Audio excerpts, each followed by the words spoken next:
दोस्तों, अभी तक के इतिहास में हमें यही पढ़ाया गया है कि भारत के अंदर टेक्नोलॉजी को बाहर के लोग लेकर आए थे, लेकिन सिनौली में खुदाई के दौरान एएसआई को कुछ ऐसी चीजें मिली जिसने भारत के पूरे इतिहास पर ही सवाल खड़े कर दिए हैं। इस जगह पर कुछ ऐसी कब्रें मिली हैं जिसके अंदर महिलाओं के पैर काटकर उनको दफन किया गया है। इसके अलावा यहाँ पर युद्ध में इस्तेमाल होने वाली तलवारें, ढाल और एक घोड़े से चलने वाला रथ भी पाया गया है। आज की हमारी इस वीडियो में हम जानेंगे कि सिनौली की खोज में मिली वो चीजें कौन सी हैं जो इतिहास को फिर से लिखे जाने पर मजबूर कर रही हैं।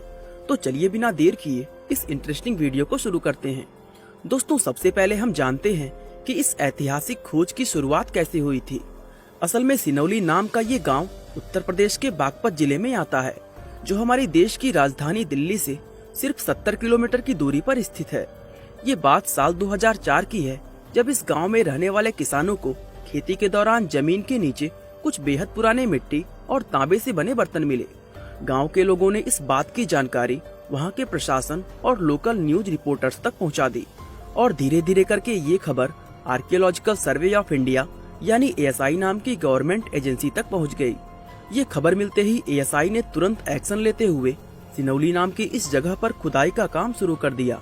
दोस्तों, ये खुदाई 2005 से 2006 तक चली। इस खुदाई में 116 लोगों के कंकाल जमीन के नीचे दफन किए हुए मिले थे। खोज में ये पता चला कि ये एक ऐसी जगह थी जहां मरे हुए लोगों को दफनाया जाता था। इसके बाद एएसआई के द्वारा इस जगह को एक नेक्रोपोलिस या कहें एक कब्रिस्तान मान लिया गया। तब से इस जगह को भारत के अंदर ब्रोंज एज का सबसे बड़ा कब्रिस्तान माना जाता है। दरअसल खोज में मिले इन कंकालों की कार्बन डेटिंग करने पर यह पता चला कि ये आज से लगभग 4000 साल पुराने हैं। दोस्तों, मानव इतिहास के इस युग को ब्रोंज एज यानी कांस्य युग के नाम से जाना जाता है और तब हमारे भारत के अंदर इंडस वैली सिविलाइजेशन रहा करती थी, जिसको हिंदी भाषा में सिंधु घाटी सभ्यता भी कहा जाता है। आपकी जानकारी के लिए बता दें कि हड़प्पा और मोहनजोदड़ो जैसे मशहूर प्राचीन शहर इसी सभ्यता का हिस्सा हुआ करते थे।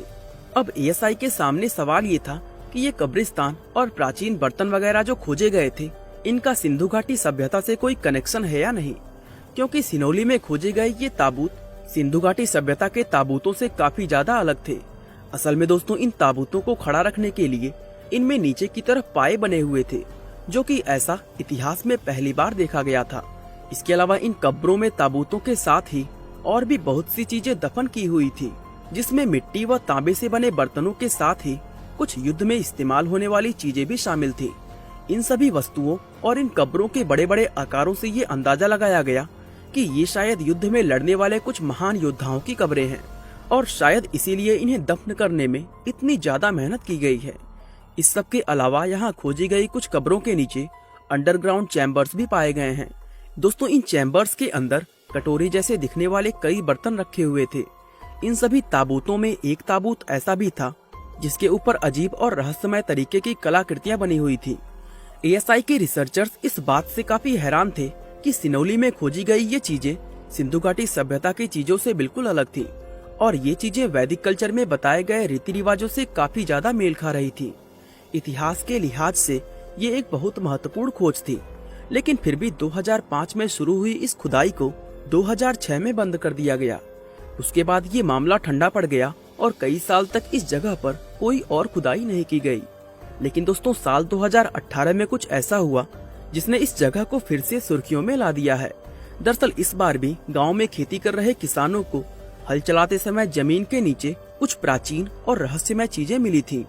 एएसआई को जैसे ही इस मामले की खबर मिली तो वे यहाँ दोबारा खोजबीन करने पहुँच गए और इस बार यहाँ खुदाई में एएसआई को कुछ ऐसी चीजें मिली जिसने भारत के पूरे इतिहास पर ही सवाल खड़े कर दिए हैं।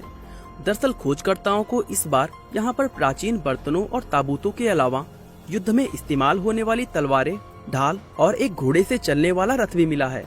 सबसे पहले तलवारों की अगर बात करें तो ये कई अलग अलग जगहों पर मिली हैं, जिसमें वो ताबूतों वाली कब्रें भी शामिल हैं। इसके अलावा इस पूरी खोज में सबसे महत्वपूर्ण उस रथ की खोज को माना गया है, क्योंकि ये रथ अपने समय के हिसाब से काफी ज्यादा एडवांस टेक्नोलॉजी से बनाया गया है। आपको जानकर काफी हैरानी होगी कि ये प्राचीन रथ आज के जमाने के रथ से काफी ज्यादा मेल खाता है।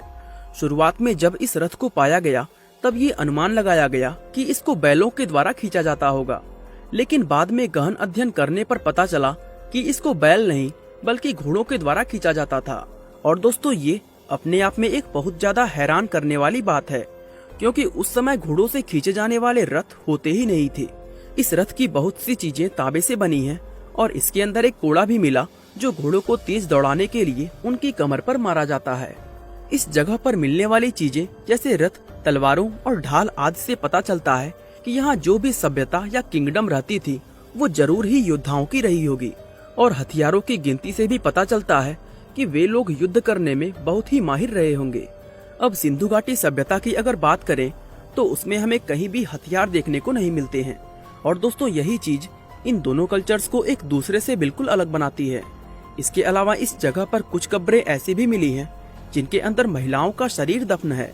इन कब्रों की खास बात यह है कि जिन महिलाओं के कंकाल पाए गए हैं वो कोई आम महिलाएं नहीं बल्कि उस समय की फीमेल वॉरियर्स यानी स्त्री योद्धाएं हैं, क्योंकि इन महिलाओं की कब्रों में भी तलवारें और युद्ध का दूसरा सामान साथ में दफन हुआ है।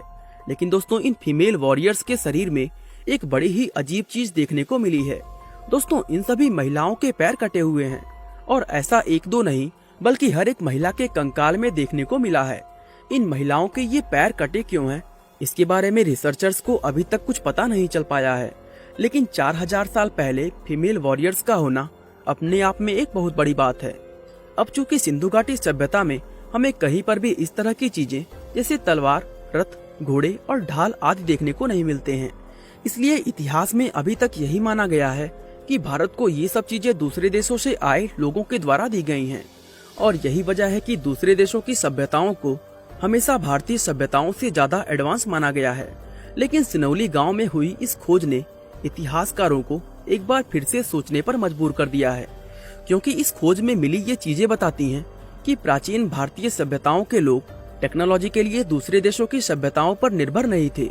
दोस्तों अब इतिहास पर अगर गौर करें तो उसमें अभी तक हमें यही बताया गया है कि हड़प्पा सभ्यता का जब विनाश होना शुरू हुआ तब लोग हड़प्पा को छोड़कर यहाँ आकर बस गए थे, जिस एरिया में आज सिनौली गांव है।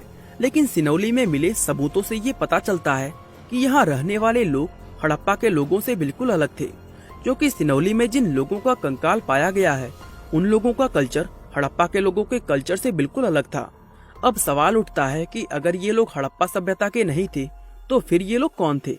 इस पर रिसर्चर्स और इतिहासकारों का मानना है कि सिनौली के लोग सिंधु घाटी सभ्यता से बिल्कुल अलग थे। यानी दोस्तों एक ही समय पर भारत में दो अलग अलग कल्चर्स के लोग रहा करते थे। हालांकि अभी भी इस मामले पर रिसर्च चल रही है और जब तक ये रिसर्च पूरी नहीं हो जाती तब तक किसी भी बात को पूरे दावे के साथ नहीं कहा जा सकता।